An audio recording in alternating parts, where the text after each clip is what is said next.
Hi, this is Sam and welcome to Logic. Since I'm taking a bit of a summer break at the moment, I am not shooting any new videos, but I didn't want to disappear completely. So for today's advanced grammar lesson, I thought I'd take the most interesting snippets from previous videos and put them all together into a compilation of grammatical fun facts.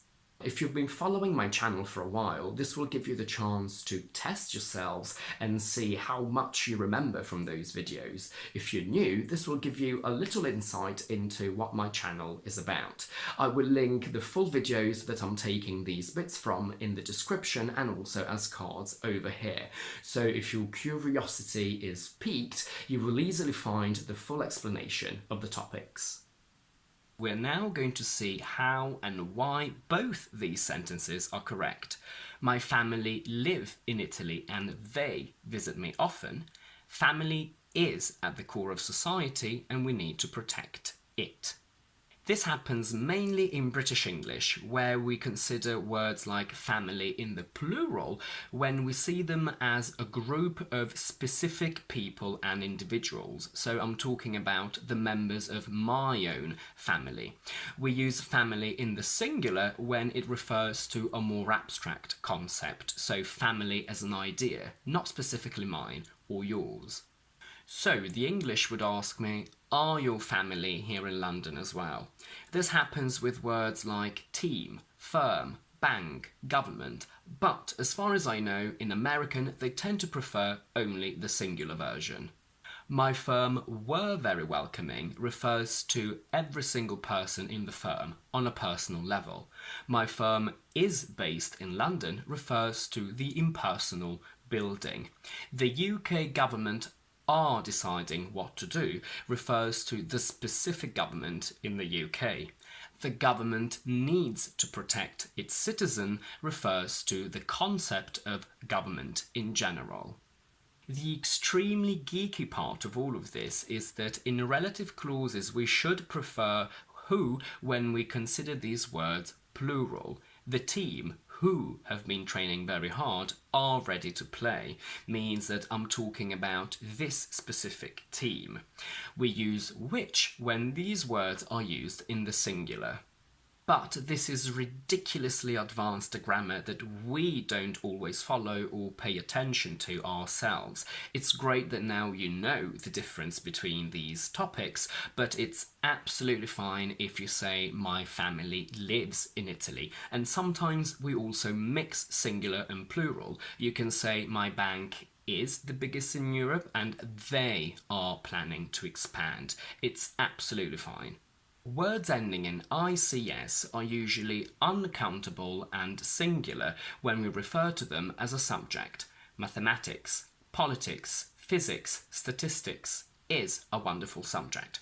I've done quite a bit of research and there are contrasting opinions about this actually. An American maths graduate would say that mathematics are wonderful, that's what I found.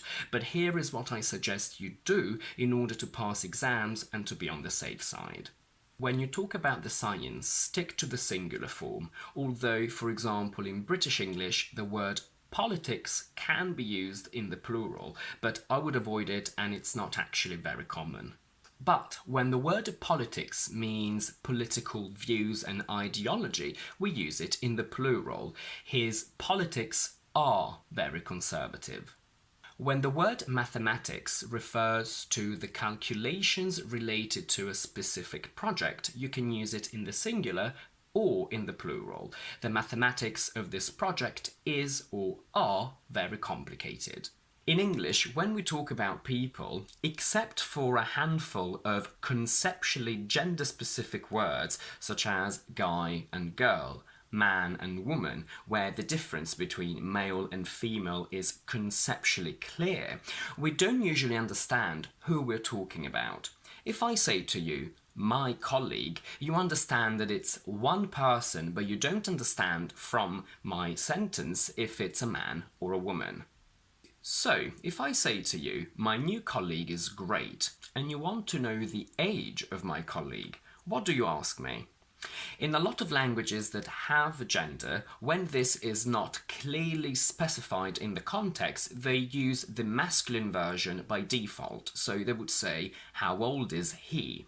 But that in English is incorrect because that means that you are assuming that my colleague is a man. If you say, how old is she, that is also incorrect because you're just assuming that my colleague is a woman. I hope you're sitting down for this because what shocks a lot of people is that in English, when we want to be politically correct and gender neutral in order not to offend anyone, we actually use the pronoun they, even if we're talking about one single person. So the correct question to ask would be, how old are they? I know that mentally this is very hard to accept, but that's exactly what we say. Now, because I know the gender of my colleague, I will say he is 30 if my colleague is a man, and she is 30 if my colleague is a woman. But because you don't know that, you have to use they. This happens much more often than you would think. Every time I say teacher, singer, patient, housemate, parent, friend, we don't know the gender of this person. So, if I say, when your new teacher arrives, be nice to him, that's technically wrong because my new teacher could be a woman. So I would have to say, when your new teacher arrives, be nice to them. In formal spoken and written English, we can say he or she and their inflections. If you do an English exam, you will read on the paper that the candidate must use his or her own pen. But because candidate could be a man or a woman, in spoken normal English, we say the candidate must use their own pen. However, since constantly repeating he or she, his or her is very heavy and using they is a little bit informal, in long speeches or books, the pronoun he might be chosen in order to avoid these repetitions. I'm doing a master degree in psychology is potentially the most globally mistaken sentence in the history of English, and we'll now see why. So, when you study a lot at uni, you become a master. A master is somebody who knows a lot about a subject. Master is a person, and when you study a lot, you get the degree of a master. And in this case, just like the car of my mum becomes my mum's car, the degree of a master becomes a master's degree. And that's why the sentence is wrong. All students that are not native English speakers will say, I have a master degree, but that's incorrect. I have a master's degree. And we need to remember that this S doesn't refer to a plural, but it only refers to the SAXON genitive, its possession. And in English, instead of saying a master's degree, we can omit the word degree. So you can say, I'm doing a master's in psychology. Please do not forget to put the S, because what a lot of people will say is, I'm doing a master in psychology. But what my brain understands is something completely different. To do someone in English is a very informal way to say that you have sex with someone. So if you say, I'm doing a master, what my brain understands is that you're having sex with a master, so with somebody who knows a lot about something. So be very careful with this little but very important difference. There are several ways to use the verb suggest with the idea of making a suggestion, a recommendation. The most informal one is suggest that someone does something, where that is optional. I suggest he books in advance. I suggest my friend asks for help. We can also play with tenses. We can say she will suggest, we don't retaliate. So we can also use it in the negative. Now, we can say he suggested that I watched that film and they suggested you waited. So with suggested and watched and waited in the past. But I will make a whole other video about these two sentences because there is another meaning to them. So whilst they are correct, I suggest you do not use these expressions to talk about a past situation, and I recommend you use the following ones. A more sophisticated option is suggest that someone should do something. He suggested that I should watch that film. They suggested you should take a break. She will suggest we shouldn't retaliate, where you can see that we can play with the tense of the verb suggest, but should stays the same. Now, this is correct and very sophisticated, but it's not very common. We tend to use it only when there is a kind of order implied. So we definitely use it when the doctor tells us to do something. We would definitely say the doctor suggested that I should start treatment as soon as possible. When the person that makes the suggestion is we basically hardly ever use the word should, as it's extremely uncommon and it would sound very jarring. I would never really say I suggest he should book in advance. I simply say I suggest he books in advance. And we definitely do not use it when the suggestion comes from me and it's to you. I would never say I suggest you should buy it. We simply say, I suggest you buy it. After we, should is still very uncommon, but I can picture it in a very formal situation. If somebody says, we as a company suggest you should take a leave of absence while we investigate your case further. The most sophisticated and yet very common option, and the one that is expected of you in formal contexts and English exams especially, is the use of the subjunctive. Suggest that someone do something, where do always stays in its base form. I suggest you buy it.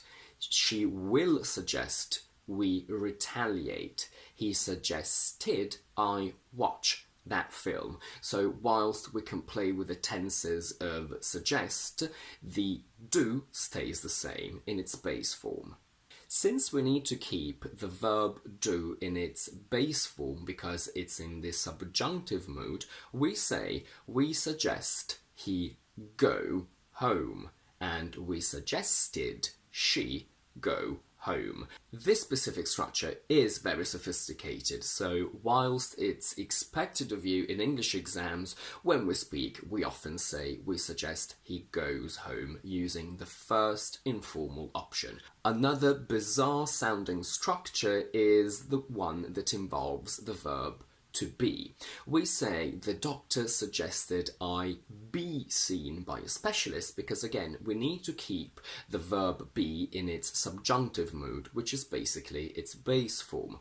Now, this is correct, but we would never really use it in spoken English. However, it is the most common option in very formal contexts. So when we receive a letter from the hospital saying that the doctor suggested I be seen, that's exactly what we would see. They wouldn't really say the doctor suggested you are seen by a specialist. It's now time to talk about my two favourite cases, and we will start from our initial sentence, I leave if it will help, and we will compare it with a standard first conditional. As a little experiment, I would like you to pause the video, see if you can understand the difference between these two sentences on your own, and then see if your guess matches mine.